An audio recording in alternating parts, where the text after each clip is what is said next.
டேய் இன்னும் எவ்வளோ நேரம் ஆகும்? முகூர்த்தத்துக்கு போவோன்னு பார்த்தா 3 நாள் கழிச்சு தான் போவோம் போல. அடியே அட சை இவளுங்க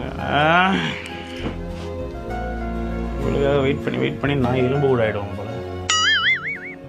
டேய் இன்னும் எவ்வளோ நேரம் ஆகும்? கொஞ்சம் கூட அறிவே இல்லையாம்மா உனக்கு? ஏம்மா? பின்ன நான் தான் 5 நிமிஷத்துல ரெடி ஆயிருவேன்னு சொன்னல. பின்ன ஏமா 1/2 மணி நேரத்துக்கு ஒரு தடவை ரெடி ஆயிட்டே வந்து கேட்டுக்கிட்டே இருக்க? நீ போ முதல்ல இங்க இருந்து. அட பைத்தியம் பிடிச்ச சைக்கோ. இந்த பாரு 5 நிமிஷத்துல நான் ரெடி ஆயிருவேன். திருப்பி 1/2 மணி நேரத்துல வந்துட்டு நீ எப்ப ரெடியாக வந்து என்ன கேட்டுட்டு இருக்காத சொல்லிட்டேன். நாம் யாருக்கு என்ன தீங்கு செய்தோம்? நமக்கு மட்டும் ஏன் இப்படி எல்லாம் நடக்கிறது?